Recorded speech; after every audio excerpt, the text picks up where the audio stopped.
ég sagði hérna við fólk sem er að vinna með, ég sagði bara, ég öðruvísi leikmaður, bara í liðinu. Ég ekki, út í mér langar að vera leikmaður sem bara frá 9-5 að hlaupa eins og einhvers sko maraþonhlaupari í langhlaupinu, en ég sko spretthlaupari að guðsnáð. Ég bara spretthlaupari og ég hef ekki fagnaði og núna ég bara, já, ég bara þannig leikmaður. Jæja, Arna. Þetta var... Það er komin 50 dagar aftur. Það er komin 50 dagar aftur, alltaf 50 dagar. Það er alltaf 50 dagar. Og það er sérstaklega góður 50 dagar í þetta skipti, segi ég. Ég er sammála. Já, þetta er þáttur sem að bara allir þurfa að hlusta á, saman hvort þeir eru í rauninni með eitthvað vörumörki eða fyrirtæki eða eitthvað, bara það þurfa allir að hlusta þannig þátt. Já, það er svo fyndið, eiginlega eftir hvern einst þátt, þá er ég bara, ok, þetta verður stærsti þáttur. Þetta verður stærsti þáttur. Þetta verður allar góðu þáttur. Ég held að það muni allir vera að punkta mikið niður. Já, að því ég hugsa að það er allir sem getur tekið eitthvað út úr þessu. Já. Bara varðandi hugafar, hvort sem það er í rekstri eða bara lífinu eða almennt eða bara með sjálfan sig. Mér fannst það svo einkenna spjallið við hana Silvíu að taka sig bara í sátt hvernig maður er en ekki vera að reyna að fitta inn í eitthvað box þegar þú ert búin að átta á því að þetta bara er ekki boxið fyrir þig. Já, og hún hefur sko, nú hef ég náttúrulega við hefum verið vinkonur síðan bara í MK og unnið saman og alls konar og ég held að hún viti ekkert endilega en hún er rosalega fyrirmynd í mínu lífi. Já, í þínu lífi. Já. Og líka bara almennt og örugglega fyrir fleiri. Já, fyrir mig líka. Því ég hef alltaf upplifað mig að ég passa ekkert endilega alltaf inn og ég hef náttúrulega endalaust alltaf verið svona í mótþróa við að reyna að tróða mér í einhver form og það hefur bara verið rosalega erfitt og maður upplifir sig sem bara mjög skrítin. Já. En svo kemur hún og hún er einhvern veginn bara búin að, þú veist, hvað ég segja, maximæsa sjálfa sig einhvern veginn. Bara, hún er svo mikið hún. Já. Og eins og ég segi þáttunum, hún situr svo vel í sjálfur sér. Ó, ég verður svona klökk. Já, ég þarna, bara svo ég segi aðeins mínu upplifun af henni, sko, ég kynntist henni fyrst þegar hún var þjálfari minn á Dale Carnegie fyrir nokkrum árum. Það er alveg, já, 15 ár síðan eða eitthvað, sko, og mér fannst hún var bara algjör stjarna, sko. Hún er alltaf stjarna. En tilfinningin mín var þá bara, hún er með allt á hreinu, hún er með allt upp á 10. Bara það er ekkert sem heitir eitthvað vandamáli eða flókið eða eitthvað svona í hennar lífi. Og ég held að það hefði verið rosa auðvelt fyrir hana, halda bara í þessa ímynd og láta alla halda það. Hún væri bara með alveg bara skipulagi og allt bara upp á 10,5. En hún hefur bara núna síðustu ár bara valið það að segja frá því þessu bara bókstaflegu þarna, hvernig voru hún alltaf, já ég gubbaði upp í mig og ég bara öskur grenja og bara, hún bara segir þetta svo einlægt og maður er einhvern veginn, ok, það er kannski ekki allt á hreinu, en hún er samt bara með þetta. Þú veist, hún er ekki að láta þetta lítið út fyrir að vera auðvelt, allt sem hún er að gera því, hún er með milljón bolta á lofti og einhvern veginn bara svo öflug og kröftug, en hún segir samt frá þessu erfiða líka. Já, og ég kann alveg að meta það. Ég kann rosalega vel að meta þegar fólk er bara opinskátt með líka drulluna. Bara, þú veist, að það er ekki allt fullkomið og glansmyndin sem við sjáum daglega á samfélagsmiðlum og sem bara algoritminn er endalaust að sýna okkur að líf okkar eigi vera svona og hinsegin og bara að við svolítið tökum kannski stjórnina líka sjálf og förum að sýna frá hinu. Þótt að það sé ekki alveg jafn skemmtilegt en það er það sem að tengir okkur saman. Já, ég held nefnilega að það sé eiginlega bara skemmtilegt. Það er skemmtilegt að horfa á en það er ekkit endilega skemmtilegt að deila í skilur. Já, ég skil hvað meinur. En þeir sem eru að horfa á tengja svo vel. Maður fær alltaf mestu viðbröðun. Einmitt, af því að maður nennir ekkit endilega kannski að hlusta á podcast það sem einhver situr og er að tala bara hvað allt sé aðeinslegt og allt sé bara gangi svo vel og þetta hafi verið svo auðvelt og svona, af því maður tengir ekki við það. Já. Og til að koma með eitt svona clickbait upp á fólk hlusti alla leið, þá er náttúrulega bara rosaleg sagan í lokin. Nei, eftir Krist, við vorum að kveðja bara og hún bara, við okkur, það var flott þáttur. Ég var að sækja í skólan og allt og ég var bara hættu. Þið skulle hlusta bara í lokin, við vorum bara í sjokki, sko, eftir hann í lokin. Já, þetta var rosaleg saga. En heyrðu, við ætlum að koma inn á eitt samstarfsaðila hérna í introinu og þetta er hérna Kristall Plus, nýju umbúðirnar. Nýju umbúðirnar. Mér finnst þetta bara ég elska náttúrulega þegar fólk leggur vinnu í útlit á dósunum. Já. Fyrsta lagi þá náttúrulega persónulega elska ég dósir sem eru háar og grannar. Mér finnst einhvern veginn fallegra að halda þeim. Já, eins og Margrét. En ég mjög ánægð því að núna finnst mér hún aðeins aðgreina sig betur frá venjulegum kristall. Já, sammála. Að vera komin í svona heilan lit. Ég sammála. Við vorum aðeins að vandræðast með þetta heima eftir að við byrjum í þessu samstarfi. Það var mikið kristall í skapnum og við vorum semst með eldri típuna og þessar grænu voru rosalega líkar. Hinum, þannig að ég er mjög ánægð með þetta. Og ætti allan að enginn sem á ekki verið að drekka koffín að ruglast. Einmitt. Ég myndi taka saman hvað ég er búin að slátra mörgum svona dósum undanfarna daga. Það er eitthvað, maður verið háður þessu sko. Já, en ég náttúrulega bara elska líka við þetta að mann er ekki að fá svona maður getur fengið svona eins og svona smá skán af þessum hinum orkudrykkjunum að það er ekki, þetta er tannvætt drykkur. Það bara skiptir mig gríðulegu máli. Já, algjörlega sammála. Þess vegna er ég að segja, ég er búin að drekka svo mikið af þessu og bara ég er ekki með neitt samanskupið. Ég er ekki að þamba Kristall Plus allan daginn en ég gríp sennilega svona 50-50 í venjulega og plusinn innum milli. Þannig að þarna, við erum ánægð með þetta samstarf og við erum bara, og ég finna núna, að því að aftur, maður er alltaf búin að vera lengi þessu geira og vinna með alls konar vörumerkjum að ýmsum samstörum og slíkt. Núna skil ég hvað það er mikilvægt eins og í allri vinninu sem við leggjum í þannig þátt. Þetta er svo mikil vinna á bakvið þetta. Hvað það skiptir miklu máli að vera með góða samstarfsala og að, áður fyrir þá bara með spólaði maður alltaf yfir auglýsingar eitthvað svona, svo líka gerir fólk þetta kannski misvel, finnst mér. Já.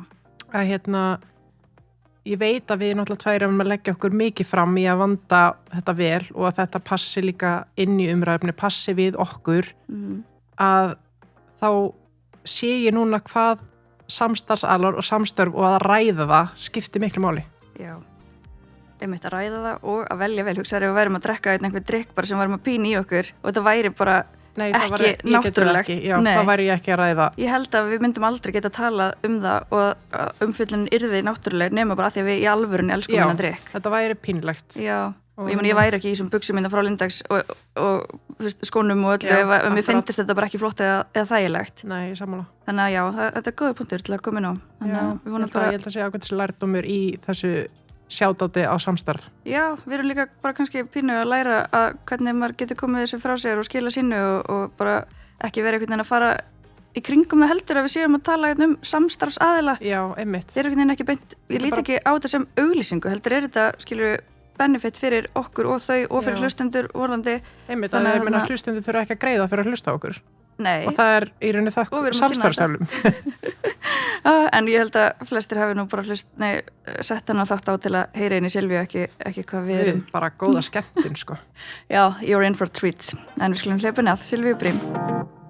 Við erum með góðan gest, mér er þess að 2. Já. 2 góða gesti í dag. Við erum með aðalgest, hann er minni.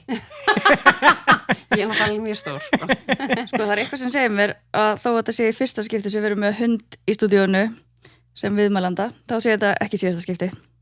Ég er alveg mjög til í það. Ég efast Arna eftir að vilja taka upp þátt aftur á þess að vera með hund hérna. Já. Ég vil bara hundavænna samfélag. Sammála. Getum við að tala um það, Tíu? Já, ræðum það eins, það er tópið þetta eins. Komum með hlaðvarp um það. Já, hundavænt samfélag. Þetta er alltaf mjög hundavænt hérna. Sponsorað af Reykjavíkurborg. Já. Hann er ánægð með þetta. Og Kópavogs. Hann er svo ánægð með þetta.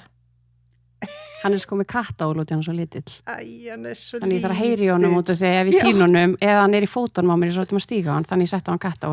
Okay, það heyrist svona dingli í honum. Stórglæsileg kattál. Já, hún er líka. Sko. Hann er alveg mjög smart. Hann gerir smart. En já, ég gæti tala um Geiri allan dag. Hann á örugglega eftir að distrakta okkur nokkru sinnum. En hún Silvía er sest hérna hjá okkur. Já. Og án þess að fara í einhverja formlega kynningu, þá ætlum við bara að dýfa okkur beint í fyrsta liðin. Ok. Og þú varst búin að undirbúa þig undir hann eða ekki? Kjör gildi eða ekki? 3 gildi, svona jákvæðar eiginleikar sem þú telur svona einkenna þig. Já. Svona þín kjarnagildi. Þetta er liður sem við erum með í bóði skór.is og svona hvernig þú vilt að svona hvernig hughrif þú vilt vekja hjá öðrum ef þú vilt að fólk svona hugsa Silvíu, hvaða 3 orð myndir svona pop up eða svona hvaða gildi þú vilt lifa eftir. Svona mér sagt hvernig fólk túlkar þessu spurningu, sko. Túlkar þessu spurningu. Þannig að mér finnst það bara gaman.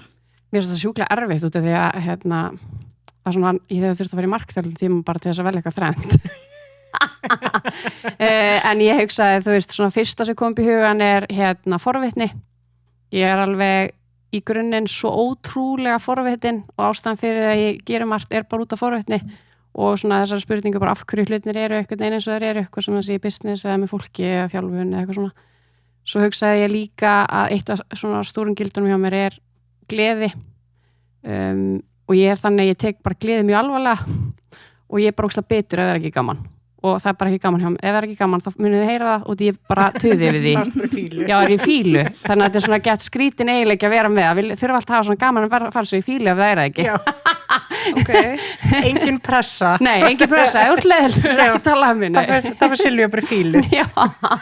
Já, mér stóra alveg bara, ég get ekki verið að hafa leiðilegt í mjög langan tíma. Það bara dregur allan lífskraftur mér, sko. Þannig að það alveg svona eitt af svona stóru gildunum mínum. Svo var ég með svona samantvinnaði kannski svona frelsi og þú veist þetta hugrekki vegna þess að þú veist ég oft hugsað eins mikið og ég mikil skuldbindinga kona og búin að vera í 14 ára sambandi og 3 börn, það í svona skuldbindingafóbíu að ég svona á bara erfitt með að einhver skuldbinding verður það íþyngjandi að ég get ekki hreyft við því og breytt því ef að mér hendar það ekki og þetta svona frelsi að svona ég myndi segja, eins og ég var að segja í bara ræðu helgina, að ég var að segja, þú veist að ég eins og villtur hestur. Bara svona. Ég heyrði það. Og erfitt með að vera taminn. Já. Og erfitt með að fylgja einhverju sem einhver annar að segja mér að gera. Og það einmitt því að kannski bara mótróður sko. Já, þú komst aðeins inn á ræðu sem helst helgina. Okkur langar aðeins að fara dýbra í það. Óskæði til hamingju. Já, og kannski fyrir hlustendur sem vita ekkert hvað að tala. Þetta var ræða á vegum Háskólans á Akureyri. Já, þar sem þú varst heiðursgestur. Já, í fyrsta skipti ákveða að hafa sérst fyrir nemenda sem heiðursgest og rektor og bara hundi Sólveig sem að bara að sjá skólan, hefur samband og ég fekk alveg bara svona í því ég sá svona fyrrum ræðugesti Bó Ágúst og Guðna TH þá ég svona guðmengóður bara ég svo ekki þú veist og í rauninni byrjaði ég ræðin á því að ég sagði þú veist mér finnst erfitt að standa föstu púlt og svona vera föstu pontu og pappir að fá ekki að veflast og fá að vera svona í frjálsu flæði og það stressa mig að vera líka ég myndi segja að vera svo lítið alvarleg.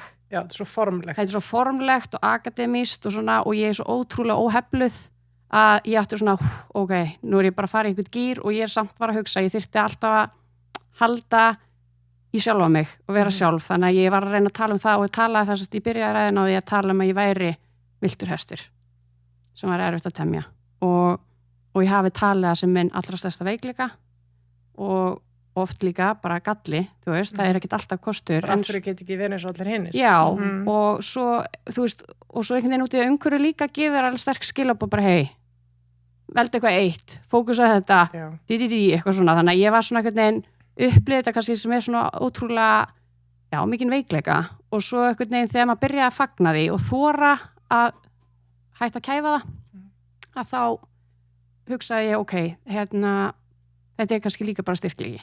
Já. Þannig að já. Mér finnst þetta bara einkenna þig algjörlega, mér finnst þú sitja svo vel í sjálfrið þér í brjálæðinniðinu, skilurðu? Það bara, maður sér bara hvað þið líður vel í að vera þú og ert bara svona að finna þína leið. Já, takk fyrir það. Ég alveg ég held að það var náttúrulega ekki, það var ekki þannig, sko. Nei. Þú veist, svo maður bara held ég þroskast maður eða eitthvað, skilurðu, og bara gengur gegnum ýmislegt og eitthvað og finnum maður eitthvað svona takt í sjálfur sér og kannski líka fyrir að hætta að svona skamma sín fyrir hver maður og leiða sér bara að vera þannig og þeir sem taka þig og þeir sem ekki þá bara allt í góður sko. Já, akkurat. Að ég held nefnilega sko ég held að við tengjum mögulega allar við það að vera ekki þessar 9-5 típur. Ég allan að lesa þig alls ekki sem þannig típur sem getur setið við stimpurklukku bara engaðinn og ef eitthvað sem ég væri bara til að ræta upp í lífinu þá er það bara þessi kerfis bara svona þessi kerfismundering í atvinnulífinu og eitthvað svona að þú getur ekki afreka nema, þú veist, ég veit það ekki, það er svona einhvers svona gamla viðþorfið til vinnu og atvinnulífs einhvern veginn, ég fæ bara svona please, ég held nefnilega líka að þetta kerfi drepistu göpun, sko, og ég finn það hjá mér, ef ég þarf að vera í einhverju svona ramma og þú ert að biðja mig að vera skapandi og reyna að vera eitthvað ótrúlega inspiruð, það drefst allt í hausnum á mér, sko. Já, en á sama tíma, sko, held ég að þeir sem að þrífast vel í þessu rútínu og vilja bara vera í þessum ramma, þeir tengja jafn lítið við týpur eins og okkur. Ég veit það. Það verður að vera einhver, já, ég held líka bara málega að mér finnst svolítið samfélagi að hafa verið gert fyrir svoleiðis fólk og það er ekki mikil skilningur á því fyrir fólk sem er ekki þannig. Nei. Og ég held að þannig að svona með við það sem að mér finnst þú verið að lýsa, þá hafa kannski ekki alltaf verið svona sátt eða í rauninu bara að vera að reyna að breyta þér til að fitta inn í eitthvað box. Ég bara var í þessu boxi og þú veist, og bara skiljanlega þannig bara funkar að samfélagið og þannig er okkur kennt. Svo bara kapna maður. Ég bara kapnaði í því og ég skildi aldrei af hverju ég var að kapna. Þú veist, ég var bara eitthvað, hvað er málið? Bara af hverju ég held að kapna í þessum aðstæðum, þú veist, og er bara ekki hamingjusum í því. Ég tengi svo mikið, sko. Já, ég held bara sem ég segi, ég bara fatta aldrei af hverju ég var að kapna og af hverju mér leið svona illa í þessu. Eða, þú veist, ég náði alltaf einhverju flugi, svo bara dætti niður, skilur. Þannig að Þú varst bara aldrei að nærast, þú veist alltaf einhvern veginn remping bara í þessu. Ég myndi halda mér í eitthvað sem ég held að ég væri. Já, sem ég helst að væri árangur og væri þú að klífa upp eitthvað fram að stiga eitthvað. Já, og bara svona, bara að ná árangri eins og árangur sýnist í orðabókinni, þú veist, og það var bara ekki að henda mér eitthvað neginn. En hvenar áttar þið á því að þú vilt ekki vera í þessu hamstrahjóli sem maður kallar þetta í rauninni? Þessari venjulegu vinnu. Ég held að hafa bara verið líka þegar þú ert svona, sko, ég var náttúrulega að vinna á Dale Carnegie að þjálfa og var á skrifstofnudaginn og svo var ég að þjálfa og svo fórum við að vera með normið og þá ert að vinna fyrir sjálfa þig og það svona byrjaði eins svolítið þar og ég held ég að bara fundið hvað ég afreikaði miklu meira þegar ég var að vinna fyrir sjálfa mig út af því að flæðið var í takti við mig, eða skilur við. Þannig að og ég held að þá hafi ég bara átt að með bara og ég held að það svona, ég sagði við fólk sem er að vinna með, ég sagði bara ég er öðruvísi leikmaður, bara í liðinu. Ég er ekki, og ég er með langar að vera leikmaður sem er bara frá 9-5 að hlaupa eins og einhver sko maraþonhlaupari í langhlaupinu, en ég er sko spretthlaupari að guðsnáð. Ég er bara spretthlaupari og ég hef ekki fagnaði og núna er ég bara, ég er bara þannig leikmaður. Það er sterkt átt að sjá því. Það breytir leiknum. Það breytir leiknum. En þú getur ekki hlaupið endalaust, þannig að tekur þú svona tarnir þá. Já, ég er spretthlaupari, ég spretti, svo detti niður og spretti og detti niður. Ég er ekki langhlaupari, ég er ekki maraþonið, ég er bara, og það líka alltaf, árangurinn er takturinn, alla leið, alltaf á hlaupum, bara, þú veist, nei. Ég er bara ekki þar. Nei, ég vinn bara í svona einhverjum, ég hugsa þetta oft svona elding, svona bara tekur bara einhver hefur rispur og svo bara niður aftur. Ég sé mig alltaf fyrir mér að ég er í manju.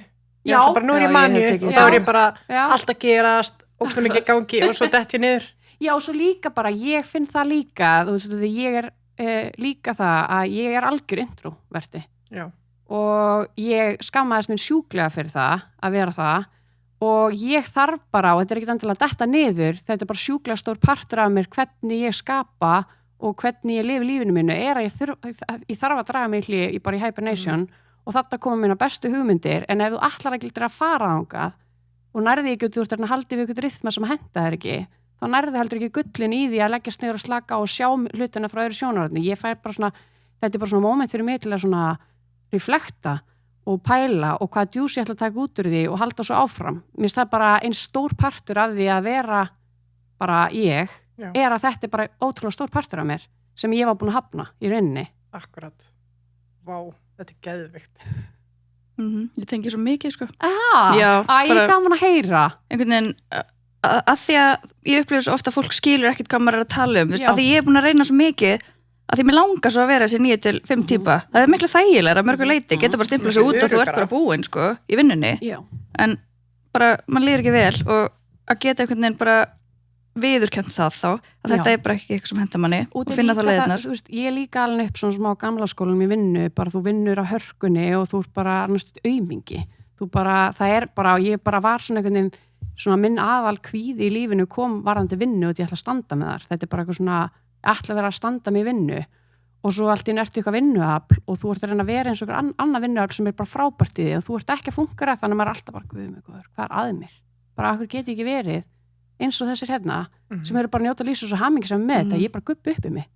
Skilurðu? Ég er bara þar. En það samt ekki hægt að segja annað en að þú sért að standa þig í vinnu þessi dagana, sko, þú bara fundið aðra leiða þig. Svo koma að sinna það, hvað það sem þú gerir?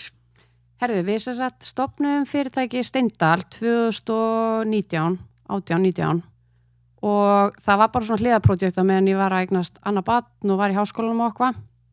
En svo ég sérst að vinna við það í dag. Ég er bara að vinna fyrir sjálf á mig og við erum að flytja inn vörur. Þau eru þessi við? Ertu þetta að tala um þig? Maðurinn minn og ég, við stofnum þetta svo kom pappi minn inn núna fyrir 2 árum síðan og svo erum við með 2 félum okkar líka. Já, þannig að þetta er búið að stækka svolítið mikið á þó ekki lengri tíma en þetta.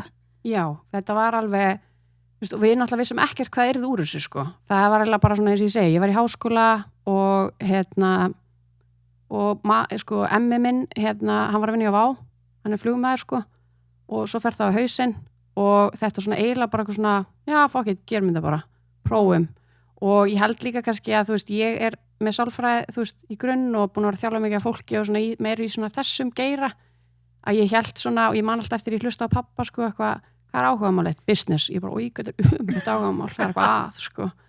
Og svo einhvern veginn er ég bara búin að alast upp við að tala um viðskipti bara frá því ég var lítil á heimilinu og alltaf verið einhvern veginn inn í alls konar svona að sjá hvernig hlutinni virka þá leiðina og var að vinna síðan bara sem sölumaður í markasteild þarna á tímapunkti sem ég gupaði upp í mig við líka út af þessum ramma. En ég fattaði ekki kannski á leiðinni að ég hefði bara grætt svona ótrúlega mikið á því að fengi að vera með innsýn og inn í þessu samræðum og allt í einu er að viðskipti og business orðið áhugamál hjá mig líka, þú veist. Það er eitthvað sem ég bjóst aldrei við, sko. Ok, og kannski ekki síst þegar þetta er þitt eigið. Já, algjörlega, sko. Það bara, já, mér finnst þetta mjög skemmtilegt áhugamál. Og hvernig byrjaði þetta? Á hvaða vörum byrjaði þið? Við vorum með... Ég veit ekki hvort þú náttúrulega veist, Töstu eitthvað góða.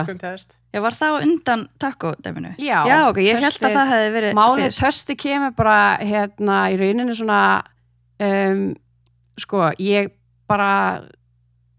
ég hef alltaf fundið það að áfengi tekur af mér orku og ég næ ekki andilega annað eins miklu ég vil í lífinu minu ef ég fá mér eitt rauðinsglas, sko. Þannig að á þessum tímapunkti var bara svo mikið að gera og allt í einu bara fattaði að það var ár síðan ég hefði fengið mér í glas.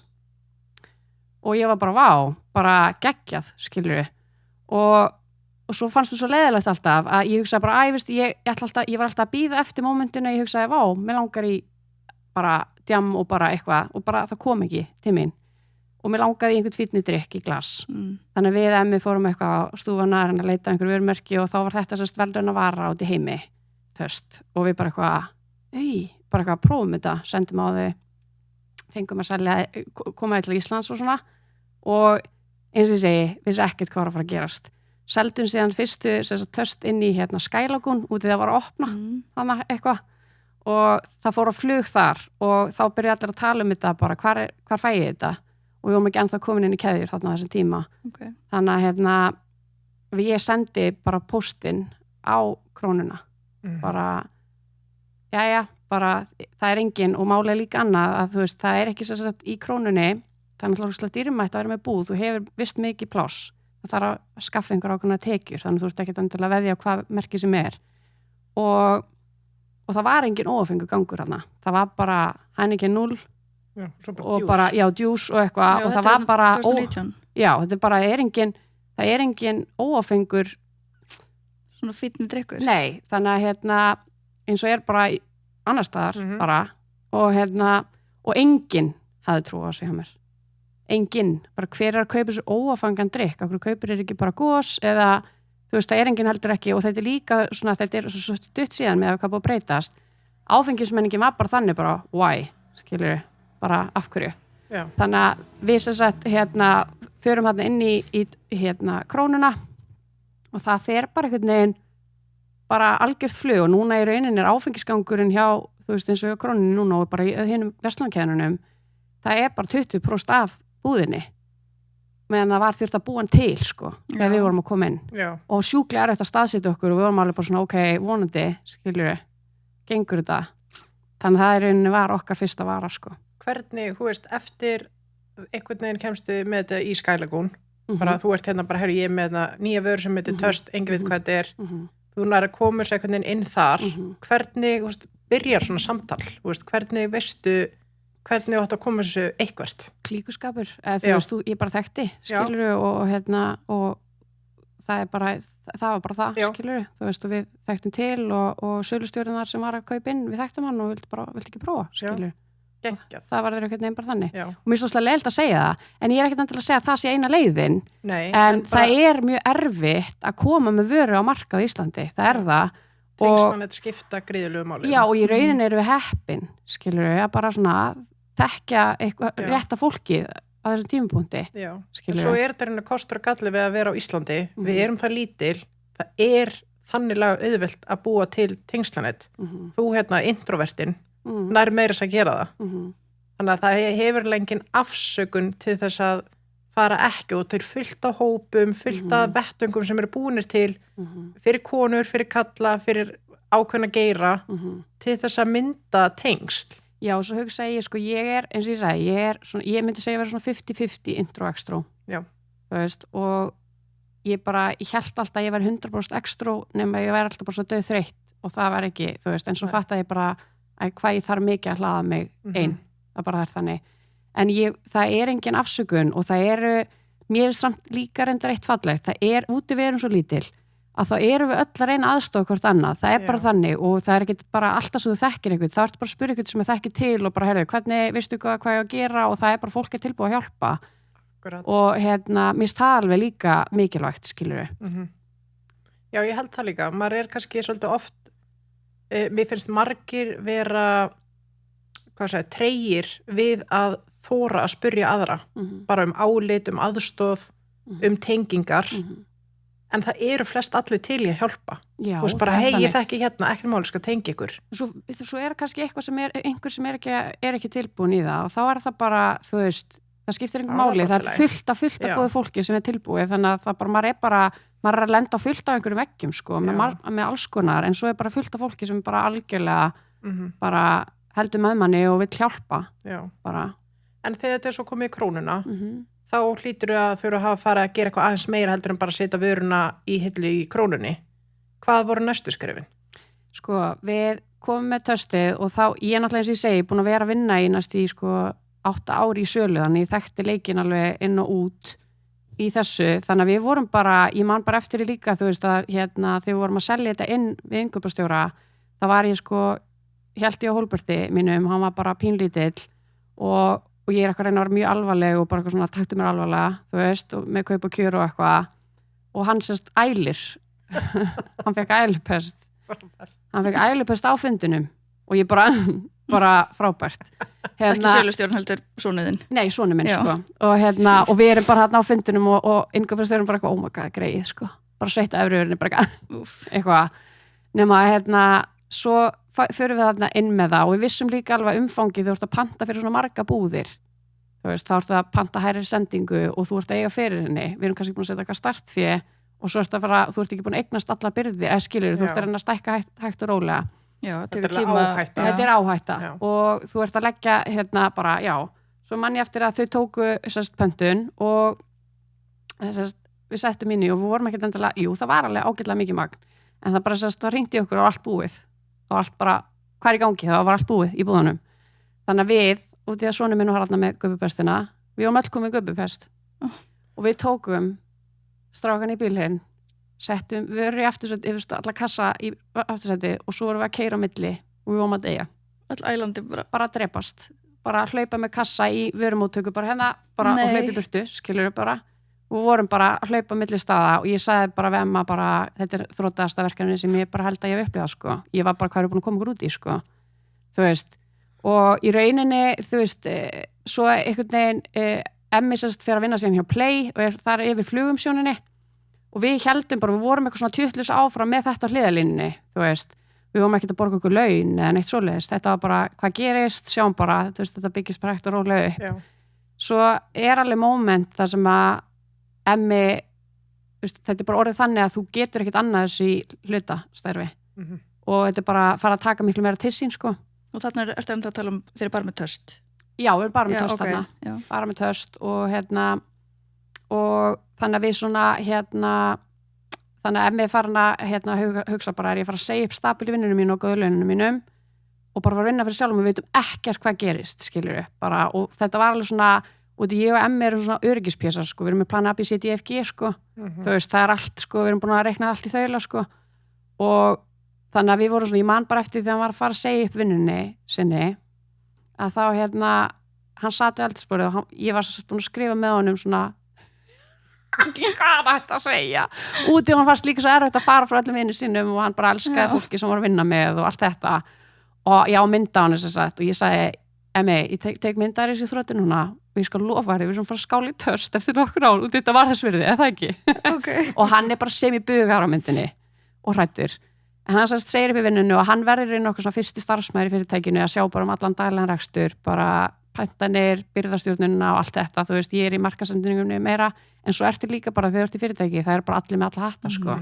Þú ert bara, það engin eitthvað, já, ég er sérfræðingur í þessu, það bara, þú ert bara að finna út úr þessu, skilur og hann bara eiginlega bara learning by doing learning by doing, hann var bara í fluggerinu sem flugmaður og bara eitthvað komin bara í bara eitthvað, þú veist, innflutnings bara, þú veist, bara, já, bara finna út úr öllu og læra inn og allt, skilur, hvernig á tollega að greiða þetta og hvað á að senda og heyri öllum shipping og bara hvað kostar þetta til þess að passa, eyðilega ekki alla framlega vörinu svo þetta bara standi undir sér, sko. Þannig að þetta var alveg bara svona, þetta byrjaði svolítið svona bara. Og þú ert ekki að ringja þinn veikan, bara heyrðu, sorry, ég með köpupest í þetta. Þú getur það ekki. Nei, bara bókstala keirir út vöruna með. Það var þannig í byrjun, þú ert bara með alla, eins og ég segi, við varum bara hlaupandi, keirandi á milli, þú veist, og þannig að þetta var alveg svona, eins og ég segi, þetta var mjög kræfandi tími, en ég hugsa samt líka, mér finnst við svo, ég hugsa oft, sko, við erum svo krúttleg, við erum svo barnaleg. Þú veist, þarna erum við bara eitthvað að stíga okkar fyrstu skref og svona sjúklega naív og svona, þú veist, og svo erum við komin bara í einhvern algjöran hafsjó og þú ert bara að synda, þú veist, bara og ég held nefnilega, þú veist, þess að fólk spyr eitthvað svona, þú ert ekki að fara að geta plana neitt, sko, þetta er bara að fara að kenna þér eitthvað og þú ert að fara að rekast á ógeðsla marga veggi og ég meina, ég veit ekki hversu oft við hefum sagt við Emma bara, this you shall pass bara, ég bara og Emma bara, já, bara, við erum bara deyjaft, sko, þú veist, ég bara gleymi ekki heldur einu sinni þegar við vorum sérst búin að panta byrðir og sérst vöruhúsið sem við vorum að nota, það gleymdi að taka brettið fyrir aftan sem að, þannig að það rýrnaði varan og það var bara nokkrar milljónir. Nei. Jú, og þetta bara okkar, við bara, heyrðu, ok, frábært, varan ónýtt, skilurðu. Og ég man eftir, við sáum ekki, við vorum bara að deyja. Bara nú hættu við, bara oh my god, bara fjárhagshögg, fyrir svona lítið krútt, skilurðu, þú veist, þannig að var alveg svona margt sem að, maður fyrir gegnum, sem að alveg, já, ég myndi segja, þú veist, þetta eins gaman eins og þetta getur verið ógeðslega erfitt. Ég segi, þetta bara, kvíðaverkurinn svo ógeðslega stór þenni stór, en þegar þetta er gaman, þá er það svo ógeðslega gaman. Þetta svona eitthvað svona semismá sjálfspyntingakvöld. Já, þetta er svona, þetta er svo kontrast. Það er oft, já, það er ekki svona eitthvað, þetta er ekki svona þægilega gaman, þetta er bara ógeðslega gaman, þetta er bara ógeðslega erfitt. Mér finnst eins og sérst að lýsa því eignast barn. Já. Þetta er eiginlega bara svona, svolítið eins og það, sko. Bara þú ber svo mikla ábyrgð og það er einmitt bara, þú getur ekkert stimplaði út, þú bara ert búin að taka þetta aður og bara skalt gera svo vel að sinna þín hlutverki. Stundum er þetta alveg umulega leðilegt, en þegar er gaman. Þetta er ekki lýsing, já. En þið er einmitt líka á þessum tímapunkti með lítil börn og bara með fjölskyldu og hvernig gekk að einhvern veginn samtvinna þetta og voru einhver skil á milli eða voru þið bara elda hakkarspagetti og gera reikninga og... Sko, við, ég veit það ekki, ég held sko að eins og ég líka talaði þú getur ekki verið með ótrúlega mikið vinnu og framabrautinni og verið með börn og alltaf sinna áhugamálum og vinnum. Þú verður að velja eitthvað tvennt. Og á þessum tímapunkti var það bara að reyna að byggja fyrirtækið og hugsa börnun okkar. Það var bara í forgangi og ég náði bara ekki að sinna eins miklu félagslífi sem ég hefði viljað og mér finnst það ógeðslega leiðilegt. En ég veit líka að þú getur svissað þrýtningunum eftir mismunandi þörfum, skilurðu. Og á þessum tíma var það bara, við vorum að vinna ógeðslega mikið og svo vorum við bara að eyða öllum okkar stundum með strákunum okkar. Og við bæði drekkum ekki, þú veist, MFS 1 bjór en eitthvað, en við bara tímdum ekki að taka neitt af orkun okkar í neitt annað en að hafa bara vera með full FM til þess að bara vera á staðinu með börnunum. En það aldrei alltaf fullkomið og ég held að við séum aldrei, ég held að sé sko, svo, þú veist, þetta að maður alltaf með svipun á sér sko. Ég vildi óska að ég vera oft betri mamma eða ég vildi óska að ég vera meiri betri að ná halda utan allt í vinnunni. Já, ekki allir þar. Jú, og svo ég bara svona, oi, hvað ég ekki búin að hitta vinkunum mína sem ég langar að hitta og bara fólk sem ég dyrka og elska, sko. Þannig að þetta bara svona, maður bara einhvern veginn að reyna að gerast best alltaf, sko. Það líka svo gott að tala með þetta, því að svo sér fólk samfélagsmiðla hjá manni og bara glansmyndina og bara, vá, hún bara geggjuð fram að kona, alltaf að gera eitthvað ógeðslega skemmtilegt, alltaf með vinni sínum, alltaf með börnunum, en svo það bara einmitt alls ekki þannig. Nei, ég meina, við lifum mjög einföldu lífi. Við vinnum alveg og máli líka, þú veist, þegar þú ert í fyrirtækjarekstur, það það bara stundum á laugardegi á kvöldi til eða það bara alltaf, þú get alltaf eitthvað komið upp.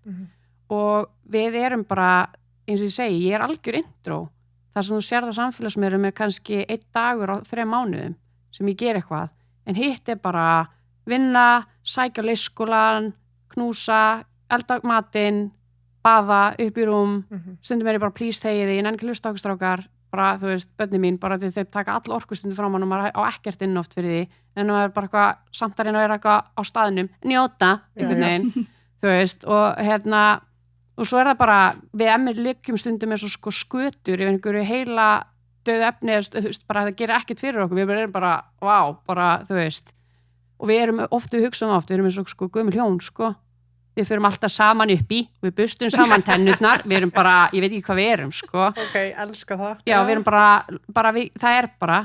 Við erum bara föstu mjöðum. Við erum bara föstu mjöðum. Ertu aldrei pirruð, þú veist, nú vinnið þið saman og greinlega tannburstið saman og allt saman. Já, við erum bara saman alltaf. Hann bara bestu vinur.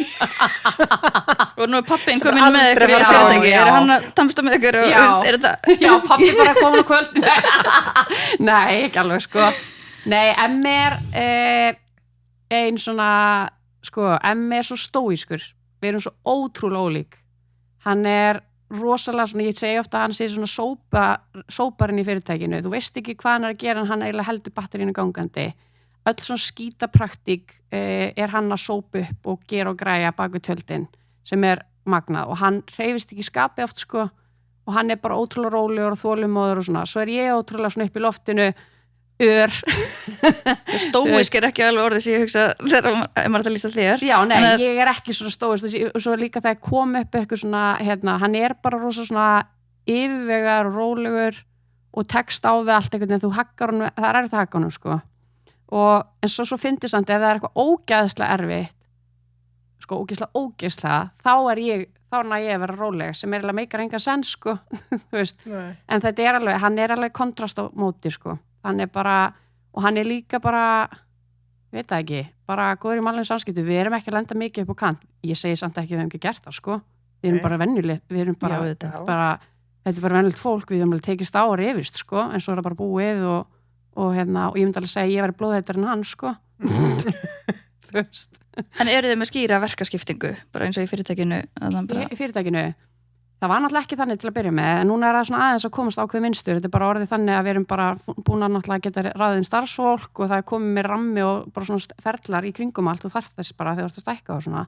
Þannig já, verkaskiptingin alveg fyrir eitthvað bara skýr, sko, og heima það bara, við erum bara saman, sko.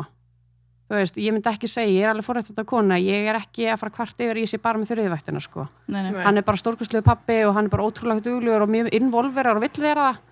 Og við erum bara ótrúlega miklu jafningjar, stundum þekki ég meira ef það álag á honum og hann meira mér og það bara svolítið svona, já, gæti ekki bögga með neitt á því, sko. Nei.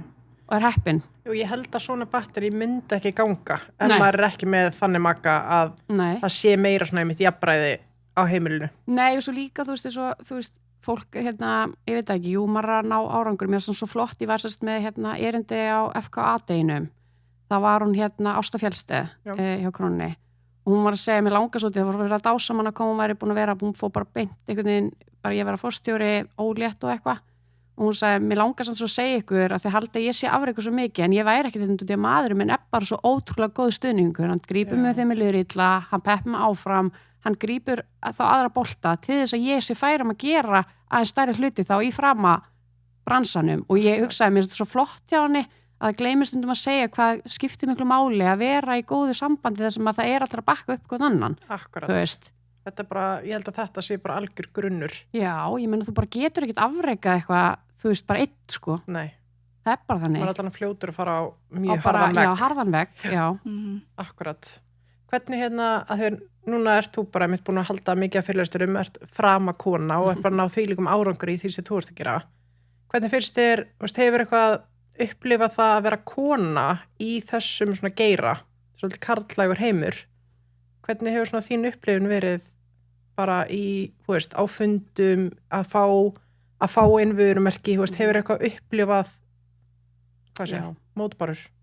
Já, ég myndi samt alveg segja að við séum komin mjög framalega á margan hátt með þetta, en jú, ég finna það vissulega fyrir því, sko, og sérstaklega gott þegar maður fór kannski út af vörusýningar eða eitthvað svona, það var eitthvað neginn, ef ég var með Emma þá var alltaf að tala við hann samt, var ég að fara að taka þessu ákvörðun, sko, og þá var ég bara, ég er ekki að fara að vinna með þetta. Bless. Bitur, nei. Það er ekki gaman, ég er farin í fílu. Já, nei, þú veist, þannig að, jú, ég finna það alveg, en svo líka, hef ég líka alveg heyrt að, þú veist, ég man eftir að, þegar við keyptum fastan hana, það var einn félagi minn sem sagði, hann sagði, mér finnst aldrei, ég horf aldrei á þessum konu, mér líður bara eins og sért einn af okkur. Já, og ég er svona, er það gott eða slæmt, þegar má ég ekki vera skvís eða, þú veist, en ég er alveg, held ég, þú veist, veit ekki, svo segir maður, konur geta vera ákveðnar og eitthvað, en svo samt eru oft haldar að vera frekjur að vera það, sko, en ég er alveg, ég get alveg verið mjög ákveðin og svona bara læta lífið mig heyra og þú eru því alveg, þú veist, en þú þarft alveg um beinu nefnu og ég þurfti alveg að láta það vaksa, sko. Ég var people pleaser döðan, sko. Þú veist, þannig að... Já, ég efast að séu margir kallar sem hafa þurft að standa upp á sviði fyrir framann hóp og segja bara svo þið vitið það, þá er ég ekki svona frábær nema því að kona mín er heima, þú veist, bara fólk gerir það fyrir því, sko, ég er ekki vissum að... Nei, akkurat, rétt. Já, væri til að sjá þá ræði. Já, ég væri til að sjá það líka. Þannig að það er svona spurning hvort að maður veit það náttúrulega ekki, að því maður hefur ekki verið hinum einn, hvort að þú þurfur að sanna þig meira eða svona... Jú, ég held líka að ég upplifði þetta meira samt. Það sem ég upplifði líka er bara að þú veist, út í er kona og þú ert mamma og þá finnst við fólk svona, hvað er aðinni? Ætlar hún ekki að vera hér með börnunum sínum eða þú veist, eins og þessi, mér finnst það meira, ég heyri það meira og ég er meira gagnrýnin á mig sem mamma og í því hlutverki heldur en ég er vinnulega séð. Út af því að svo er einhver ímyndun af mömmunni, hún er ákveðin og ég fitta heldur ekki í þann ramma. Ég er öðruvísi mamma, þú veist. Já, ég held að ég fari gagnrýni mig sko upp á, þú veist, ég er rosa mikið mamma og bara uppáhaldshlutverk mitt og öllu eins og við allar. En ég færi meira kannski í svona stundum, finnst mér ekki vera svona, veist, ég er ekki heima að baka mamman, ég er ekki að elda alltaf kvöldmat mamma og þá fer ég kannski meiri það, bara, okkur get ég ekki bara elska að baka og prjóna og gera allt þetta svona mömmulega, svona caring dot, en ég er náttúrulega að sína bara allt annan hátt. Já, ég held ég tengi þetta, ég er ekki, jú, ég get það alveg, en það þarf líka bara að vera nóg mikill tími til þess og ég þarf að vera bara í róleitum ef ég á að geta það. Ég held líka bara, þú veist að, já, bara sem mamma, ég vildi svo óska þess að ég væri bara, ég byrjaði fóreldrahlutverki, bara mann ég var maukalt hann núna í fyrsta stráki minn og það var bara, mátti ekkert anda að hann, sko, þá var það bara eiturefni eða eitthvað, ég var bara algjörlega beiluð, sko. Það er ekki eðlilegt, svona fyrsta barn, þá alltaf maður að gera þetta bara var fullkomið og allt og þú veist, og svo einhvern veginn bara, sérðu bara að barnið kom bara ágætlega út, skilur, og þú ert bara að reyna að lifa í þessu samfélagi með bara, þannig að jú, maður er með svona vissulega pressu, en ég held líka, þú veist að eins og maður stundum þarf að vera oftar aðeins í burtu og eitthvað og það var ekki vaninn á mínu heimili. Mamma mín var ótrúlega mikil homemaker, rosaleg mamma, var alltaf elda og allt upp á 10 og það var alveg svona og mér stókslega erfitt stundum að vera ekki eins og hún, þú veist, alltaf einhvern veginn bara, já. Já, mamma er náttúrulega rosalega svona hjartakona. Hún er algjör hjartakona. Bara hvert sem hún kemur, maður svona finnur alveg fyrir henni, hún er svona... Hún er bara ljósvera. Já, hún er mjög svona... mikið ljós og það er ekkert slæmt. Mamma allra. Já, hún er það. Vera þannig. Æ, takk, já. Mér finnst þetta einhvern veginn, það er ekki sama sem merki að þú sért svona ljósur og mikil svona byrta og eitthvað kringum og þú sért heima að baka, sko. Þú getur líka bara verið það ekki fyrirmynda öðrum sviðum eins og þú ert bara að sína. Já, akkurat, já. Þannig að mér finnst þetta ekkert endilega sama sem merki. Nei. en ég skil hvað meinar samt. Já, ég meira svona með hana sko, hún er rosalega átakafælin og hún er bara, hún á bara svona einhvern veginn, hún bara fallegustu það er allt einhvern veginn, ég er aðeins svona meiri skuggavera, ég er bara bittari, þú veist, og ég vildi óskaða stundum að ég væri bara eins og hún alltaf, en ef ég verð reið þá er ég bara ógeðslega reið, hún verður ekki mikið reið sko, eða skilji, það er svona meiri hiti hjá mér og stundum er ég bara guðmungur hvað ég væri til að vera eins og hún, bara hreiðist ekki með blóðið og ég væri bara ógeðslega, bara Það er bara að sjá regnbóan og það fallega sem er í heiminum. Já, hún er bara best og bara allt bara einhvern veginn svo mikið ljós, skilur við, og ég þurf alltaf að vera bara Jesús, ég nefnir ekki sko, eða skilji. Já, ég tengi. Mér langar aðeins að spóla fram til, kannski ekki alveg dagsins í dag, tökum til skrefum, þú varst búin að segja okkur frá Töst og hvernig þetta byrjaði með Steindal. Hvað er þið með margar vörur núna til dæmis? Bara hversu hratt hefur þetta þróast yfir í Já, sko, ég veit þeir eru með mikið úrval, ég veit ekki hversu mikið. Já, við erum komin alveg með ágætla svona portfólíu af vörum. Við erum með El-Taco-drökk náttúrulega, takomerkið, og við erum með Fentiman sem er mixibrand. Uppáhalds. Já, það er æði. Ótrúlega flott og verðilegt vörumerki. Og svo erum við með við erum með Red Bull, við erum með San Pellegrino, við erum með Happy Monkey smoothies af hana.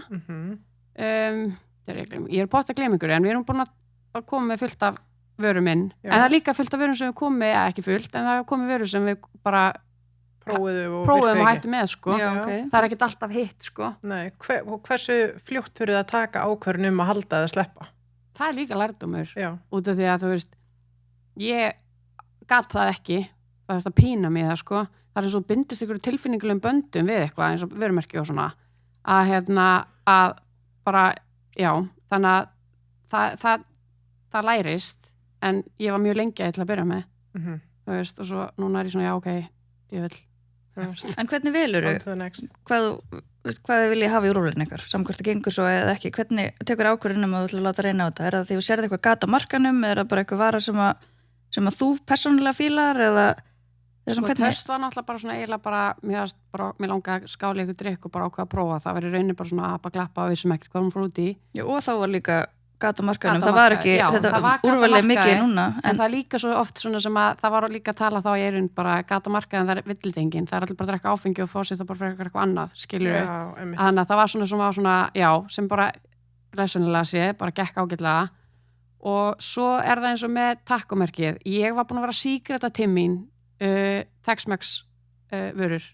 Það var bara, ég sé bara heilu gangan af Tex-Mex vörum og allir einu sinni tvisar í viku með eitthvað í Tex-Mex flokknum, í matnum. Ég bara, það er engin samkeppni en það. Ég bara, please, komdu til mín. Nema, pabbi minn er sérst bara situr á klóstun og skrolla gegnum fótboltafréttir. Já. Og sendir, það er svo típist hann. Já, og sá síðan eitthvað svona bleikt takomerki og hann sendi bara, oh my god, sér þetta? Og ég var bara, oh my god, þetta er það sem ég búin að kalla til mín. Þú veist, þannig að takadrökk kemur að það, við höfum sambandið þau og það kemur... Og ertu þau bara, hi, my name is Silvia from Iceland, I want... Veist, er það bara þannig? Já. My dad was on the toilet. Já, pappi var bara klóstinu og sá þetta merki og sagði þetta var sexy og... Þú veist, þannig að við bara, já, við höfum sambandið þau. En það er ógeðslega gaman líka eins og með, þú veist, að bæði með Töst og með El-Taco-drökk. Þetta eru bæði svona startup fyrirtæki. Það er ógeðslega gaman að vera partur af fyrirtæki sem er að vaxa og er að starta og þú er svolítið meira involvera inn í merki og þróunin á því og allt svoleiðis. Þannig að El-Taco-drökk er hérna í Svíþjóð og bara gera stórkostlega hluti og vildi sérst vera að færa sig utan landsteinina bara á svipuðum tíma og við. Og við sérst þau komum til Íslands á sama tíma og voru með opnun í Danmörku og Finnlandi og einhverjum fleiri löndum. En Ísland okkar góða, sem enginn hafði trú á, seldi mest á öllum Norðurlöndunum. Yes. Já. Ha? Já. Ég var stóran þátt í þessu, held ég. Já. Búin að kaupa mikið. Já, ég líka eitthvað að þessu. Það var alveg út af því, þegar við höfum samband, þá voru þið bara, hvað er einhver eigi átt í hafi að fara að gera með einhver pínlítið að fólki, ég sagði, þú fattar ekki hvað Íslendingar yktir ef það er gott, skilur við. Þannig að það var líka bara ógeðslega skemmtilegt og við vorum það er ógeðslega gaman að vinna með merkið þess að þú ert meira involveraður inn í þetta er svona minna, við ekki að tala þú ert meira inn í því sem er í gangi meira hjarta til staðar og þú ert bara inn í rauninni alvarlegu ákvörðunartökunum, það er bara styttra í borðið eða þið vitið, það sem að hlutinni gerast skilur við. Og þeir eru rauninni svona bæði að taka pínu séns á hvort öðru og það svo mikið ykkar hagur að þeim gangi vel og öfugt þannig að þetta eitthvað og svo myndaðast bara algjörlega yndislu vinskapur með bara, þú veist, bara ótrúlega góði vinir okkar og við erum búin að og það var líka bara svo ótrúlega gaman, þú veist, að vera einhvern veginn með í allir þessu þú veist, þannig að en svo náttúrulega líka bara þess öðruvísi, við erum með Töst og El Taco Truck sem eins og ég segi startup fyrirtæki og það svona krút væp, svo þetta komið risa eins og Red Bull eða Sambligrino sem bara mest seldi orkudrykkur í heimi og svo mest seldi vatn í heiminum, það bara algjör hierarkía og þar ertu ekkit endilega með rödd í einhverja þróun og vörum eða þú veist, það ekkit verið svona quick on your feet eins og við Íslendingar oft erum, það er svo stórt skip að það tekur smá tíma að snúa því veit ykkur að tala Já, líka þú hefur ekki frjálsar hendur, þú mátt ekki setja einhverja dagblaðir. Ég hef engin áhrif beint á einhverja ákvörðunartöku, ég fæ bara eitthvað að velja úr, ég fæ einhverja portfólíu fyrir Norðurlönd, ég fæ ekkert eitthvað, ég var til í þennan sem þarna, þú veist, eða gera eitthvað svona. Þannig að það svona, og fyrir mig viltahestin sem óstýrláta konan sem ég var algjörlega að vera geðveik stundum á ferlum.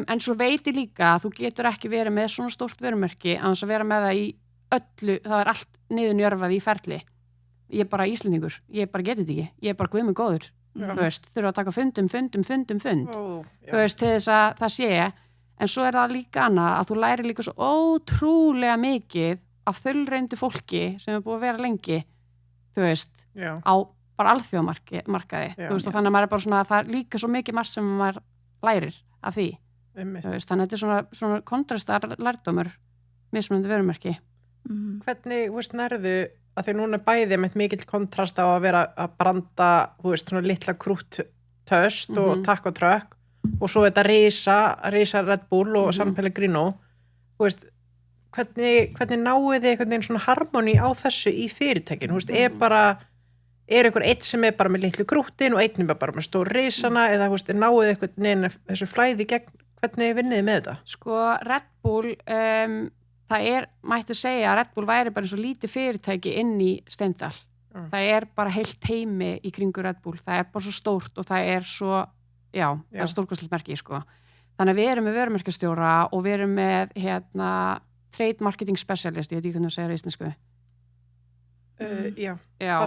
Já, og svo erum við með aðra, sem sem sagt, með alla háskólanemar náttúrulega, því að háskólanemar koma að vinna fyrir okkur, það stúdentar, sem að fara inn í háskólanum í prófatíðinu og að sampla vörunum og fara svona í partí og halda partí og svona og svo erum við með sölustjóra. Þetta bara eins og þau bara all-in ballin í Red Bull. Þeir bara þetta teimi bara inn á Red Bull. Þeir bara live and breathing it.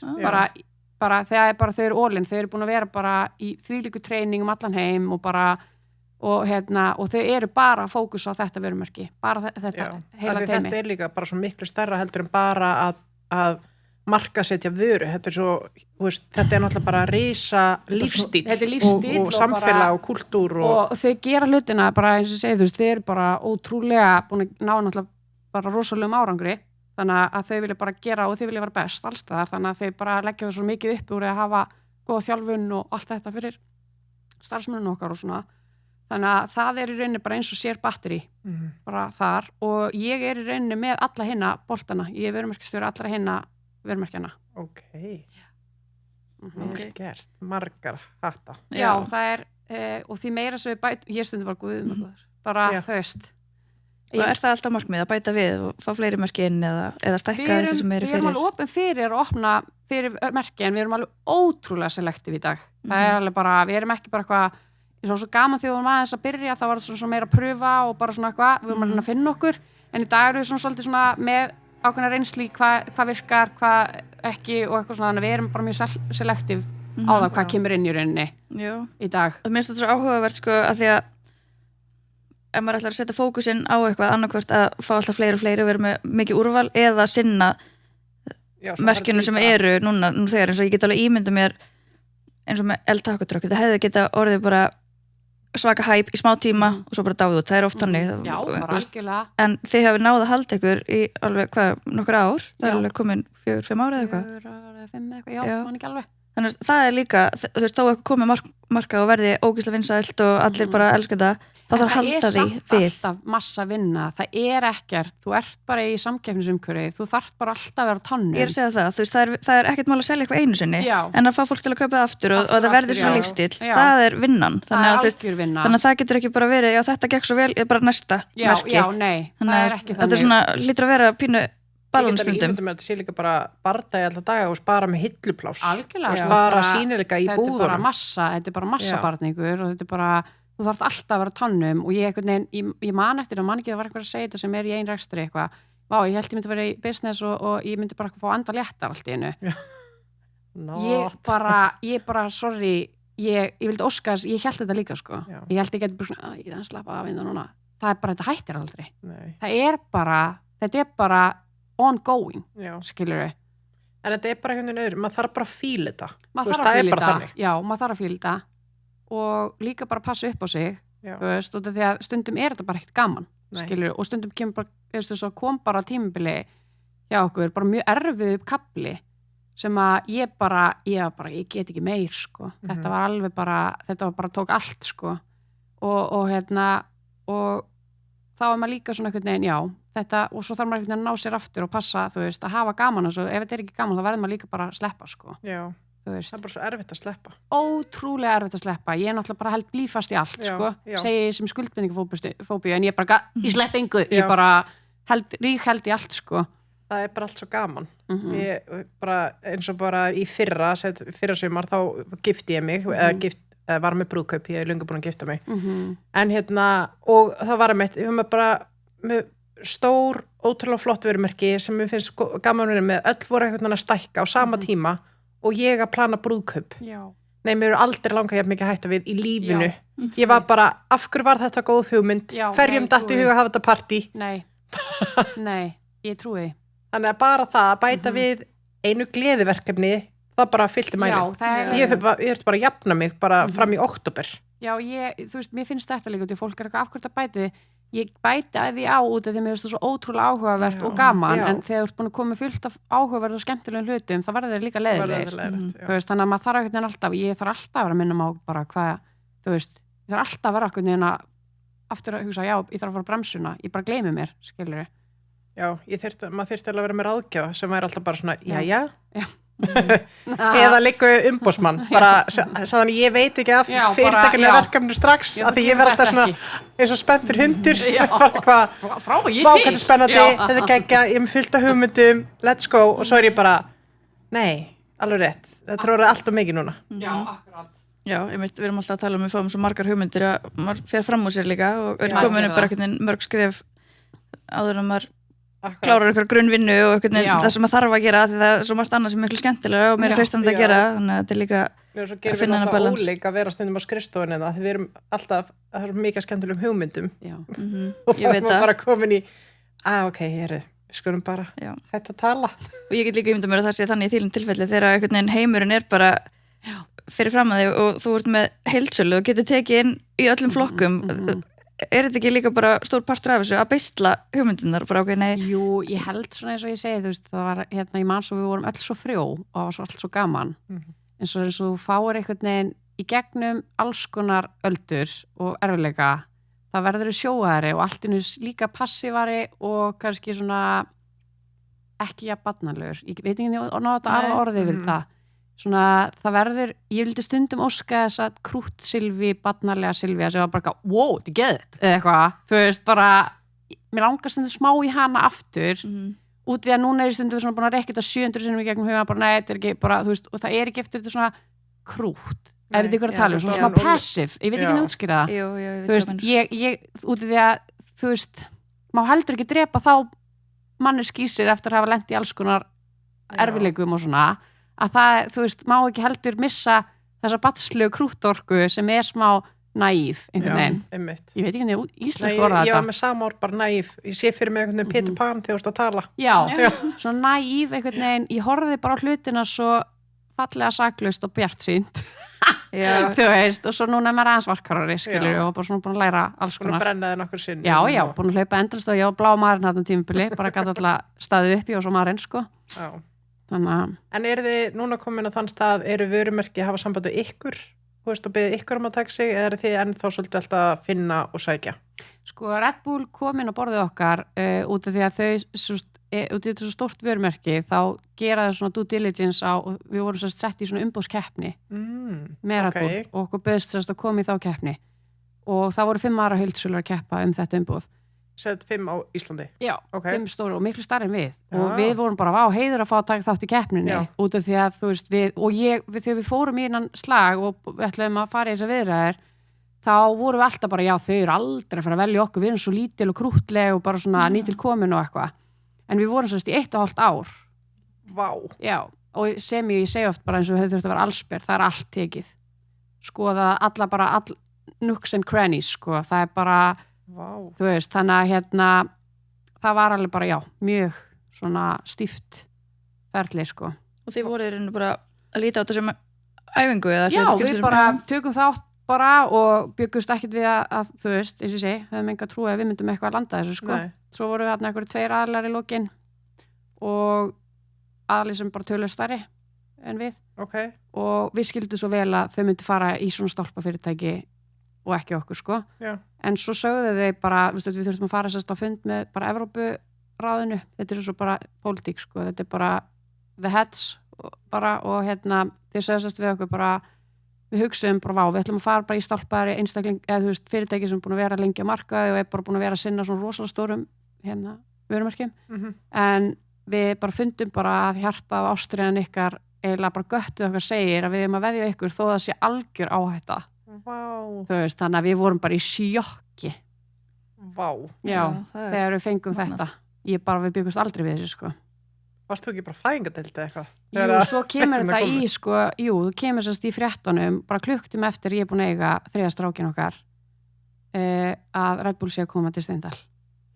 Og það fer bara allt einhvern veginn á hliðina, sko. Og bara ég var komin í bankakynningu bara 3 dögum eftir keisara, eitthvað, bara, því þú fyrst skipt að taka lán. Einmitt.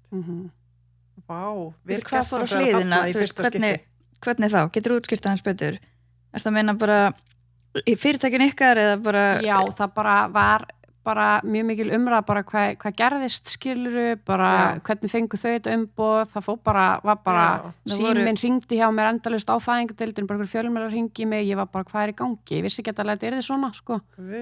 Og þannig ég var alltaf smá svona, var einhvern veginn í svona viðkvæmri bublu með 3. barnið mitt á fæðingadeildinni og það var svona einhvern veginn, eins og ég segi, við þurftum síðan út í þau að skuldbundið að vinna með Red Bull, þá að skuldbundið að þetta er svo stórt og það er svo mikið að byrðum sem þú ert að taka inn og þannig að við þurftum í raun að taka lán í fyrst skipti fyrir byrðum og þú skuldbundið fyrstu sendinguna, skilur og við vorum bara guð með góður, skilur og svo ertu líka þú ert að taka við svona verki það er svo ótrúlega margt sem þarf að gerast rétt, það er það bara öll, það þarf alltaf að flæða eins og það á að gera og við vorum bara svolítið fyrstu svona 2 árin í trial and error, bara bregðast við í staðin fyrir að ná að labba áfram út af stefnu skilji, þá svo massið þurftum að læra nýtt og svona þannig að Og er það ennþá þarna á þessum tímapunkti þið þá 5 eða?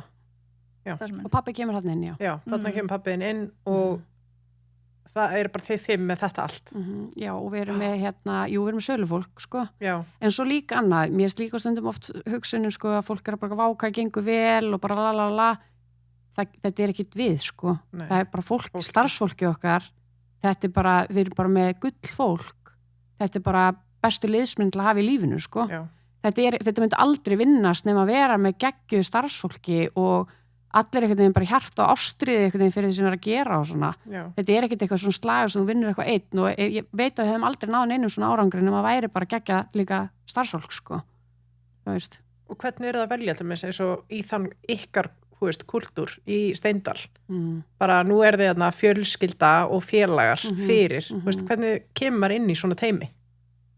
Sko, við höfum bara farið í gegnum Alfreð og við höfum ráðið bara líka ráðningaþjónustu til að vera með okkur út af því að þú veist líka þetta er erfitt þegar þú bara vilt ekki ráða eitthvað sem bara kannast við og bara þetta er orðið svona þannig að þú vilt gera það sem hæfasti einstaklingurinn og svona þannig að við höfum verið bara með þannig þjónustu til að hjálpa okkur að fara í gegnum með okkur og svona og og það hefur bara gengið stórkostlega vel og bara eins og ég segi, ég gæti grenja hvað ég elska þetta fólk mikið sko. Þetta bara, þau eru svo æðisleg, það svo gaman að vinna með fólki og finna að maður sé saman í liði bara frá hjartanu sínu og ég held að það sé líka eitthvað sem er stótrúlega fallegt við Steindal við erum svo lítil ennþá og krútleg, við erum samt ekkert endilega of lítil ennþá en við erum samt krútleg og það þessi fjölskyldi, við erum bara svo lítil krútleg fjölskylda sko.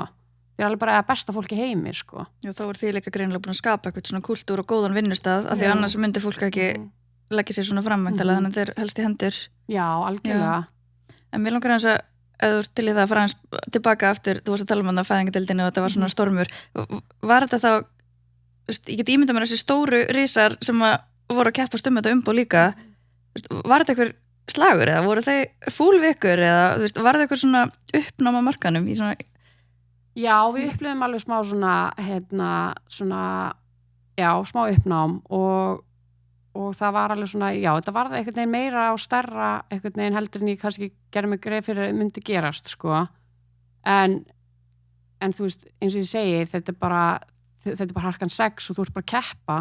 Við erum bara að keppa alla daga, það allir að keppa og þú veist, og sumir nota kannski ekkert endilega heiðarlega keppni við mann, skilurðu, og það kannski líka eitthvað sem maður var bara svona brá að upplifa kannski ekkert heiðarlegan leik oft, skilurðu, þú veist. Já. Og ég náttúrulega þarna nýbúin að þriðja strákin okkar og ég heldur örugglega líka að það hefði verið öðruvísi hefði ég ekki verið á svona viðkvæmum stað. Við vitum það bara mömmur. Já. Við erum bara í bublu, bara í einhverju svona, við erum bara viðkvæmar. Og Silvía bara þarna nýbúin að eiga, hún bara verður hræddari og svona hræddari við það sem í gangi og þegar það erfitt eða eitthvað, þá var hún hræddari heldur hún hefði kannski orðið, hún hefði ekki verið í svona viðkvæmri stöðu og þannig að já, en þetta var bara, þetta náttúrulega bara eitthvað stærsti lærdómi sem ég farið í gegnum og jú, ég var það hrædd á tímapunkti að þú veist, að ég fór yfir eitthvað þröskuld af hræðslu, ég held að þetta aldrei gerast, þess að við erum að tala þú verður svo hræddur í svo langan tíma að það eiginlega verður það ofviða að það hættir á hrættur því að vera alltaf eins og drullu sama. Hrætt við hvað þá? Að missa umboðið? Nei, það var bara algjör fjárhagsök, skilur við. Það var bara alls konar verið að gera til þess að, þú veist, keppa við okkur og bara eins og segi, ekkert endilega heiðarlega viðskiptahættir, skilur við, en það var bara verið að kötta og berja okkur vel. Þannig að jú, ég var alveg á tímabil bara mjög hrætt og bara svona, en þegar þú ert orðin svo hrættur, þú ert búin að ganga gegnum, þú ert orðin svo þreyttur að berjast í einhverjum leik, endalaust og svo allt innu kemur bara svona það er bara eins og að fara yfir ykkur þröskuld að þú verður bara, þetta er bara af hverju er pæli í þessu þú veist það bara, og það var svona liberating þú veist, það er liberating tilfinning allt innu fá bara svona wow, bara svona, þú verður svona selektívari og bara svona mörkin verður miklu skýrari og þú verður bara maður er ekki dónalegur en maður verður bara einhvers þar að setja mörk bara fókuseraður og bara svona þú er að standa í þér einhvern veginn þú veist og eitthvað svona þannig að það var alveg margt sem að gerast fallit í því eins mikið og það var erfitt sko. En greiðalegu lærdómur bara mest í skólinn ég er bara mér líður svo Silvía bara fyrir 2 mánuðum sem 3 sem þetta er ekkert sama stelpan sko. Þetta er kannski dæmi eitthvað svona að þú veist að tala að þú verður til að fara aftur í að vera svona næf krútt ég hef stundum sagt að frumkvölar, ef þau myndi vita fyrirfram í hvað þau verður að fara, þá myndi enginn gera það og ég hugsa þetta líka sko, bara varandi framkvæmdir og svona þess að maður ætlar að gera eitthvað heima ef þú myndi vita hvað þú ert raunverulega þú ætlar bara að rífa niður einn í það vegg en þú glemdir að þú þarfst að mála líka á sparsla og þú þarfst að koma allt önnur verkefni einhvern veginn vonna. Og það er bara galli á húsinu það er eitthvað hann að blá og bara innan maður sykur og þú ert alltaf nú komið hefi og þetta er bara allt einu er miklu dýrara, miklu tímafrekara og þú hefði vitað það fyrirfram þá hefður þú sennilega aldrei farið út í það þannig að betra stundum að vita bara ekki. Nei, ég held bara þú held að þú munt aldrei, ég held að þú lesir alltaf, þú horfir, ég meina við horfum allar á þetta á TikTok eða YouTube bara ég er bara grinding eitthvað, þú veist, og maður bara já, bara wow, þú veist, þú munt aldrei eins og þú segir bara það getur ókslega krefndar að mamma eins og verður mamma og þú ert bara wow, bara ég vissi ekki að ég yrði svona þreytt og ég vissi ekki eitthvað, en það bara kemur gett óvart, það getur enginn sagt þér hversu mikið það er fyrir að þú ferði gegnum það, þannig að þetta er í rauninni þú veist, ég man eftir ég var eitthvað svona bara á þessum tíma var þetta svolítið erfitt og eitthvað, ég var að ræða sérst við mann sem er svona bara kóngurinn í retail markaðnum sko og ég var ekki að ræða við hann og hann segir Silja, ég vorkinni ekki og ég bara já, hann sagði, ef þetta var auðvelt það væri allir að þessu ég bara, þú veist en þetta er samt rétt, þetta er auðvelt það væri allir að þessu og það, þú veist, það held ég það sem að ég lærði líka, ég held svona hvernig, já það er nefnilega þannig já. En íhugaður að hætta bara já, fyrstu giftið þarna fyrir svona árið síðan, það var ég bara, ég get ekki meir sko. Þú veist, já bara það er líka bara svefnleysi sem lítið krút og bara, þú veist heilaþokan og bara allt hvað maður er bara líka mann er ekkert endilega eins og hann var einhvern veginn þá er ég sérstaklega sterk hann er bara veikburðar einhvern veginn hann er bara þreyttari það vill bara vera nesting já, hann er bara í nesting og bara er ekki alveg átti kannski ekki alveg breyki harkalegt umhverfi þú ert bara eitthvað í orustuði já, bara í harkalegu umhverfi alla daga bræðast við einhverju og bara þú veist, og það var alveg bara það tók alveg, það var fyrst sem ég var bara ég sagði við mig, ég kúast ef ég segi ennig svona, this you shall pass ég kúast, bensín og eldin ég bara, ég kyrk einhvern sko ég bara finna annan frasa nei, ég var bara líka bensín og eldin, ég var bara, ég komi bara ég held ég myndi andast að segja þetta sko ég bara, þetta er ekki, ég get ekki sagt þetta nei. Ég æli Nei, líka vorum að tala á hann að það stofna fyrirtæki eða takinu vörumerki þetta sé svona eins og eignast barn og þarna fegst þú vörumerki í fangi og eignast barn bókstaflega bara sama dag þannig að þú varst með 2 já, takk, þetta var alveg þetta er lúksusvandi, nei, þetta er það nei, þannig að þið haldið upp á afmæli sama dag þarna, yngsta barni og Red Bullinu já, en hvernig gengur það, því núna náttúrulega bara er íslenskt marketing kannski svo allt annað en það sem er úti í stóra heiminum bara þegar þú ert að taka vöru frá Ítalíu frá Bandaríkjunum og svo framvegis hvernig gengur ykkur að svona heimferða yfir á íslenskt samfélag það er eitthvað sem ég fannst sjúklega krefjandi það er vegna þess að það er svo ótrúlega miklir brandgætar hvernig það er sett fram vörumerkið sérstaklega það er orðið svona stórt og málið er líka annað Ísland er allt öðru sem markar heldur en við erum að tala bara þó að sé í Danmörku eða Svíþjóð við erum bara ótrúlega hröð trendin koma frekar hrattinn þú ert að vera svolítið fljótur á tonnum og líka að brönd með ekki vera stærri en Ísland brönd verða að vera í návíi það er vinur á kanti og þú mátt ekki vera of stór fyrir okkur þá tengjum við ekki, við erum bara þar við erum svona localized markaður, ef það talar ekki til localized, þetta er ekki svona eitthvað wow, þetta er gett cool, eitthvað, þetta er bara gett stór nei, þú veist, við erum bara ekki þar þið þurfum svona vörumerkin þurfa að vera í návíi þú veist, og það er stundum erfitt að svona að fá kannski vörumerkin til þess að ég get ekki nota þetta staðlega efni þetta bara virkar ekki, Íslandingar er ekki svona það er stundum svolítið krefandi og geta þau bara gúttir það? Það er bara samningaviðræður skilur fram og tilbaka og maður þarf bara að gera það eftir þeirra vegum og gera þetta rétt og eitthvað svona, en það getur, ég bara tók alveg nokkur trillíksköst stundum sko. Þessu ESB-umræðan Já, líka þetta er ekki svo alveg en ég man bara eftir, ég sagði þú veist einhvern tímann á fundinum, ég sagði bara mér líður svona smá eins og ég segi bara geggjað, seljið ógeðslega mikið en ég ætla að halda í jakkan, reyndu að hlaupa reyndu það og halda síðan í mig ég bara reyndu að sleppa jakkanum skilur við bara hvað er málið þú veist, mér líður svona smá svona já, þannig að þau voru eitthvað, ég fór að hlæja náttúrulega voru bara ok, þú veist, við þurfum að finna leiðir þannig að þetta fungeri, þannig að þú veist það er bara verið að ræða fram og tilbaka hvernig er best að gera það skilur við, en þetta er svona sem ég segi, ég er viltur hestur, ég er ógeðslega erfitt með að þessi ykkur ferli og eitthvað svona mikil umræðum það, ég bara getur blís mörg box og margar ykkur já, það get ég ekki sko þannig að ég er ekkert endilega sérstök í því sko ekki fá mig þannig verkefni ég er ekki þannig leikmaður Hvað segir við skellum okkur í æðibita vikunar núna? Já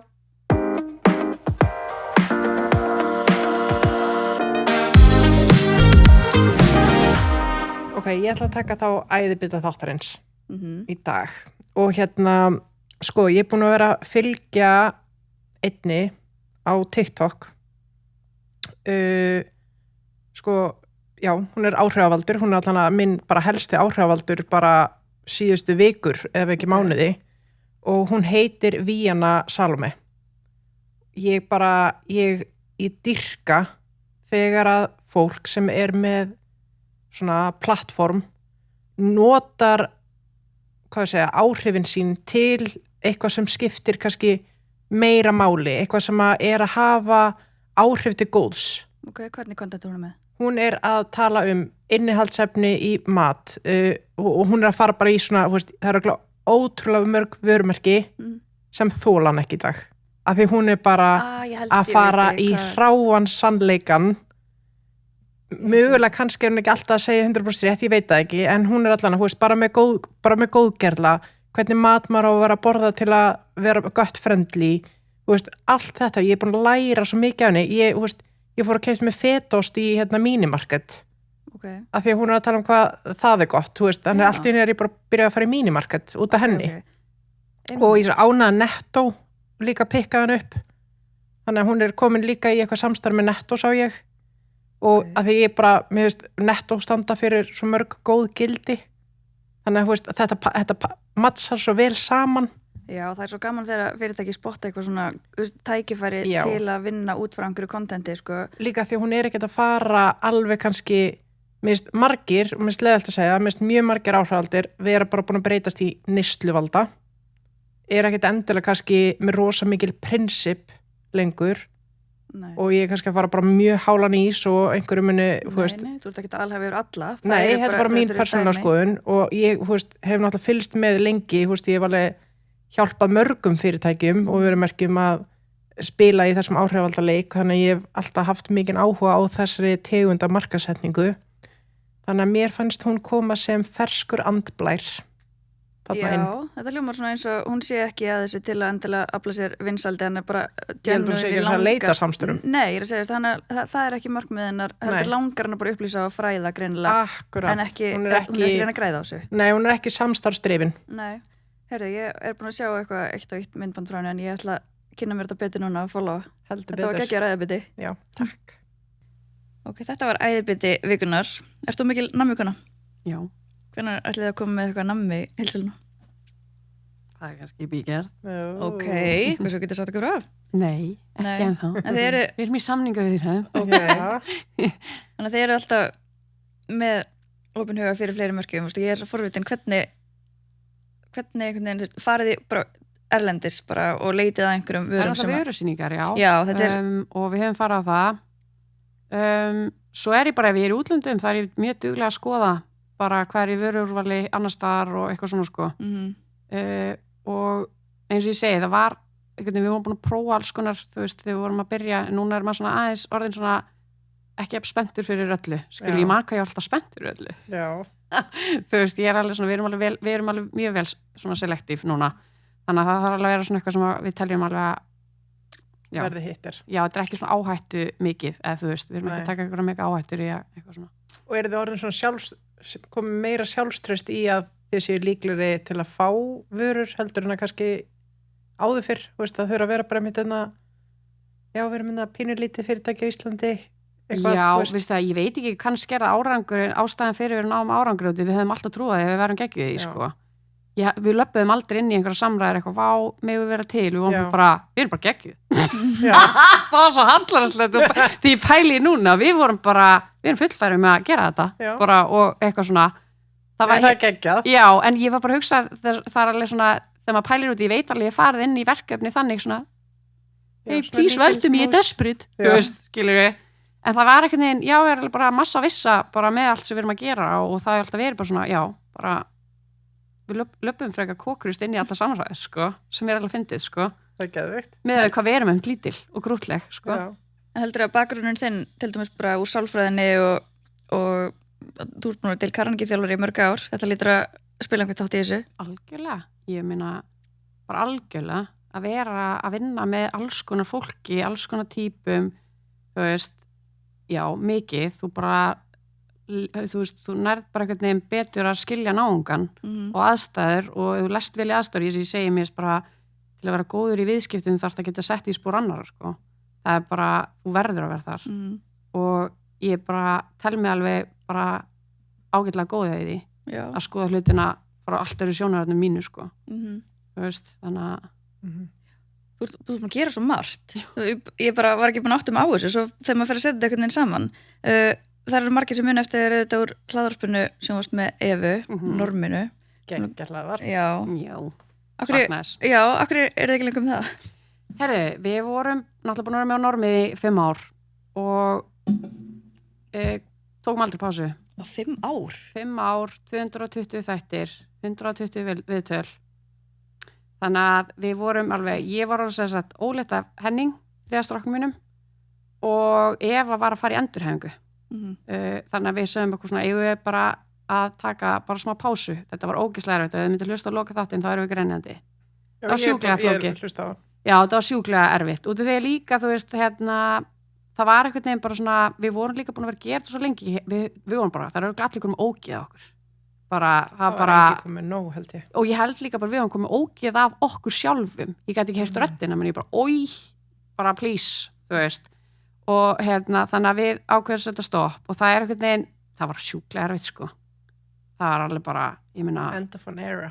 Já, ég meina, ég hugsa þessa tíma bara, ég bara læriði ótrúlega mikið á þessu og líka bara, þú veist, já, bara að vera að gera eitthvað svo skemmtilegt og með vinkunum sinni eins og þeir að gera, skilur, þetta er bara, þetta er geggjað, fullt að tækifæri sem kom úr þessu og svona og og hún ætlaði með podcast, ég er alltaf að hlusta hana, núna, Já, þeir náttúrulega voru búin að taka þetta eins lengra og stofna, voru ekki með fyrirtæki saman? Jú, Bóhem. Bóhem, já.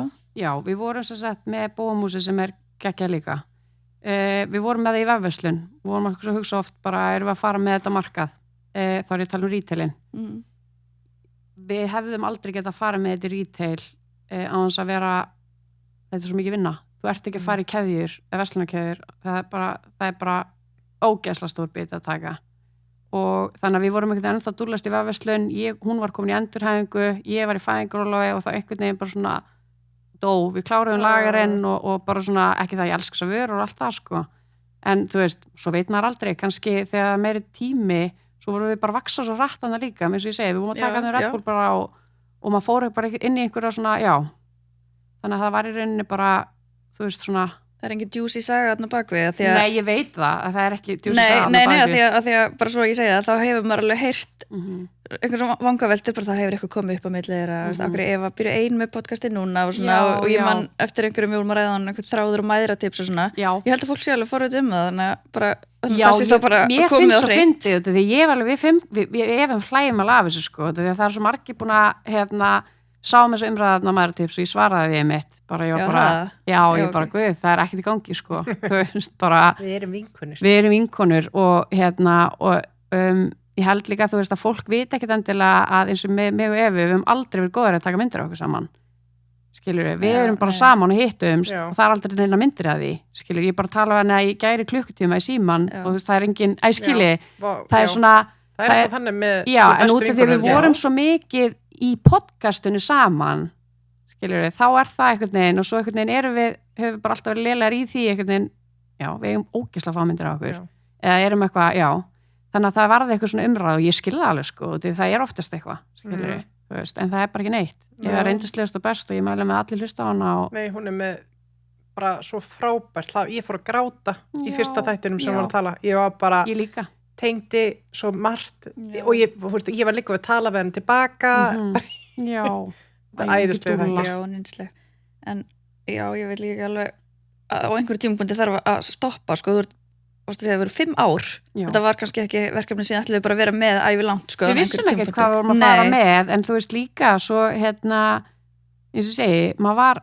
bara þú veist, við hættum sko þegar það var allt á toppi við höfum aldrei með jafn háa tekjur, við höfum aldrei með jafn háa hlustun, það var alveg smá svona erum við bara í alvörunni að fara að segja bless við eitthvað sem hefur aldrei gengið jafn vel og við erum bara geggjað tekjur og þetta er bara frábært, skilur við en þetta var líka held ég líka, við vorum orðnar alveg frekar þreyttar líka fara að skapa inn efnistök og allt þetta, þú veist, við vorum bara og ég hugsaði líka, ég sagði við Evi, ég get ekki verið að gera allt sem ég er að gera og eignast 3 barn, eins og ég var með Hólbert miðinu mína í Norminu og gera allt sem ég var að gera bara mér langar bara að ekki vera stressa með hver að koma þáttur okkur með einsta föstudegi og hún var líka bara leiðin í endurhæfingu og átti að bara hvíla sig, þannig að þetta var bara svona mjög erfitt, sko, mjög erfitt og ég meina við tölum þetta bara fyrir svona mánuði síðan grænniðum sko, við varum bara, ég sakna bara þetta er svo erfitt, bara þú veist, en svo veit maður aldrei, kannski. Þau eru bara að hafa kannski 2 ári svona live show, bara.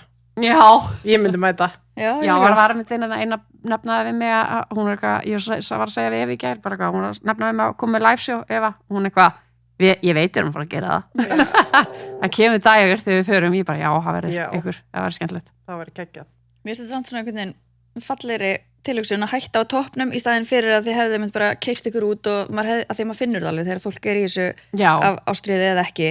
Það hefði þetta kannski bara svona drabbast niður og orðið bara betra held ég að eins og líka bara erum við bara ógeðslega sammála þar ég og Eva, ef við erum ekki með gleðina eins og við vorum með það, þá ætlum við ekki að vera að gera það bara þó að það sé gangi vel og bara tekinur ekki ekki sko. Það er bara mjög heimskulegt kannski en þú veist við en það er líka bara ógeðslega gott að sakna. Já, og eins og segir þá fór þið pásu, þeir eru kannski ekki endilega hættar. Nei, við töluðum alltaf þetta sem pásu.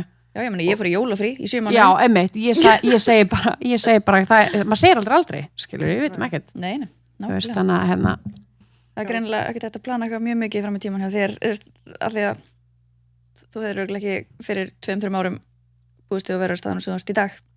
Mér finnst bara alltaf eitthvað að breytast, sko. Ég held að við séum bara, eru ekki öll þar. Jú, ég get ekki planað eitthvað 5 ára fram í tíman eitthvað. Nei, mér finnst líka bara svo mikið reynleiki einhvern veginn og já. Ég veit ekki hvað þetta gerum helgina sko, einmitt. Þannig já, eigum við að fara að ljúka þessu og við höfum eftir einn lið sem er skemmtilegur. Já.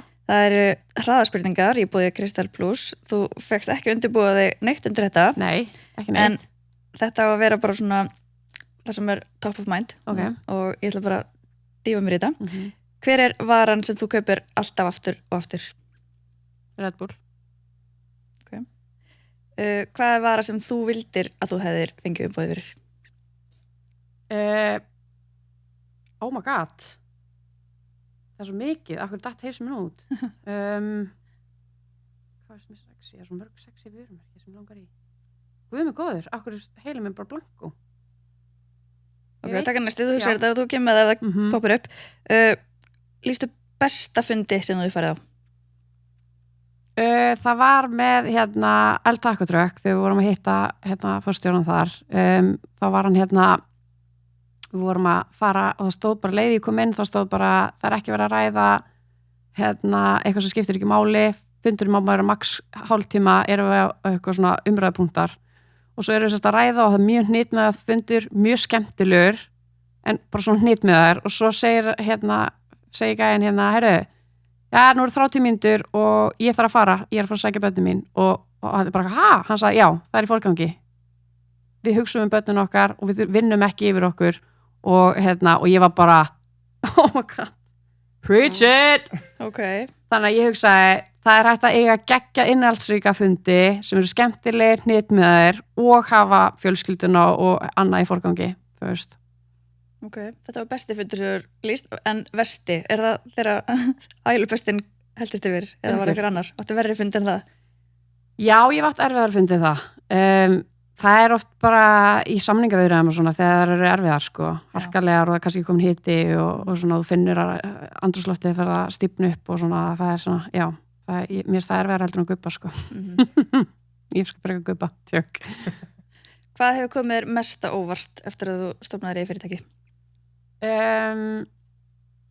Hvað þetta þarf alltaf viðveru og heila til bara og getur ekki alveg stemplað út aldrei En hvað er það skemmtilegast þú gerir í vinninni? Það er að skapa vinna með geggjuverumarkjum og bara starffólkinu að sjá árangur að það sem maður er að gera og eitthvað fæðast sem maður bara svona, já, bara þetta gerði þið bara, þú veist og svona, þannig að það er örugglega skemmtilegast sko. Ef einhver kemur til þín og segir ætti ég að stofna fyrirtæki, hvað er svarið þitt? Já. Alltaf já? Já. Þú ert að fara að kapna, en það var gaman líka. Ok. Þetta var svolítið djúpar spurningar, það var alveg með viljandi gerska, við erum búin. En þú mátt samt líka svara ef það er einhver vara, þannig sem að poppar upp. Ég svona forvitin að vita hvort það sé eitthvað svona sem að Sko, það er ekkert endilega vara sem að ég er eitthvað geðveikt spennt fyrir að taka en það er búkslega mikið af vörum sem að ég væri til í að vera með eigið vörumerki. Er það líka einhver pæling hjá okkur að fara í vöru þróun? Það er búið að vera mjög lengi pæling sko og bara marga viðræður og pælingar og eitthvað svona þróun og eitthvað, en það er bara svona einhvern veginn ekki endilega það hefur ekki komið svona upp svona eitthvað rétta, alveg. Nei. Í frítímanum, þá getið þið spáðið því. Já. Mjög mikið á honum. En við líka lentum í, bara svo sem sagt líka, þess að bara svona, það sem að klúðursaga, eða viti, við vorum í þróun á vöru og búin að vera samræðum við aðila bara í 7 mánuði, búin að vera að fá bara vöruna að senda til okkar, bara græja pakningar, hanna og gera. Svo loksis komum við loka útgáfu og bragðið átt að vera bara, og við vorum búin að koma með bara, já, þetta er geggjað, þetta er bara næs. Við þurfum að kaupa gám, hann kostaði 8 milljónir og við erum bara hér í Smyrland og bara gámurinn á að koma til Íslands. Svo heyrum við í Smyrland og bara engin gámur. Og við bara, og við sem sagt heyrum í aðlunum, þá búið að taka heimasinu niður og aðilinn búin að stökkva á bara ekki blokka símanúmerið. Það var þetta svik. Allt ferlið? Allt ferlið. Eftir 8 mánuði að þróun á vöru. Þá sérst keiftu við og við fengum hann aldrei greitt, þetta var bara tjón og ég get ímyndað ekki hveðverki. En hann þróaði samt alla vöruna með ykkur og var þetta skam allan tíman? Það var skam allan tíman. Við fengum vörur bara í vel mertus eins og bara, þú veist, eins og þú fær bara vörur þegar það er að koma nýja vörur, þú fær bara sampúl 1, þetta bragð, svo sendum við bara, mér ekki þetta bragð nógu gott, væri til að gera þetta aftur, þá kom aftur. Í 7 mánuði vorum við samræðum. Ok, ég er í sjokki. Ég er áfætt. En þess að skríti líka eitt sem maður þarf að læra af. Ég man að frá upphafi, við byrjuðum í samræðum, að innsæði mitt sagði, það er eitthvað skrítið í gangi hérna, en það var ekkert sem ég gat bent á að væri skrítið. En göttið mitt var alltaf bara, og ég var fann að ræða við strákana, ég bara, það er eitthvað off, og allir bara hætti þessu, tögöklu með þetta og eitthvað svona. En ég var bara, göttið var endalaust öskra og ég gat samt ekki útskýrt af hverju og þú getur ekki útskýrt af hverju, þá er erfitt að sannfæra einhvern annan það. Þannig að við bara heldum áfram og svo kemur þetta upp og ég var bara djöfullin. I told you so. Já, bara djöfullin, en ég hefði ekki getað sagt ykkur af hverju það var. Nei. Það var allt upp á 10. Öll samskipti, heimasíðan, bara sambúlin, vinnan og allt bara. Þetta var allt bara, við fengum pakningar, senda til Íslands, bara promo og bara allt sko. Vá, hugsa sér að fara svona djúft í svik. Og þeir eru bara 1 in a million sem hafa lentur í þessu. Já, bara algjörlega. Það var ekkert sem ég gáttu gert. Það er enginn, þetta er svo, þú veist, Interpol er ekki að fara í þetta sko. Nei. Þau eru bara eitthvað á haus í bara ótrúlega stórum málum öðrum. Þannig að þau sögðu bara, þetta er bara peninguskellur, þetta er bara búið. En var það ekki, væntanlega ekki fyrstu hugsunin að fara bara að leita um öðrum framlenda? Nei, við vorum smá blára marn. Já, það ekki. Jú. Þannig að smá tími til að jafna sig. Já, bara andateppa, skilur við. Bara ókslega erfitt að líka vera svona svikin, sko. Já. Þú veist, maður bara, Vá, þetta var ljótt. Já, var þetta nýlega? Nei, þetta gerast fyrir 3 ára síðan eitthvað. Já, ok. Já, við hefðum alveg viljað enda þannig þátt á skemmtilegri nótunum, en hérna, þetta er samt búið að vera geggjaður þáttur og einmitt bara mikilvægt að heyra þessar hliðar líka. Þetta er ekki bara að dansa rósum og þetta er ógeðslega gaman líka og fólk má ekki taka það út þetta er skemmtilega sem ég geri sko. En þetta getur líka alveg verið krefjandi. Þú veist, maður má ekki heldur bara segja að það sé ekki bara, þetta sé alltaf glans sko. Mikilvægt að segja fyrir öllum hliðum og þú ert búin að sína okkur, gefa okkur góða einsinn hérna í reksturinn og lífið þitt og bara takk kærlega fyrir að koma til okkar. Takk fyrir að fá mig. Rókslega þakklátt að koma, geggja að vera með ykkur.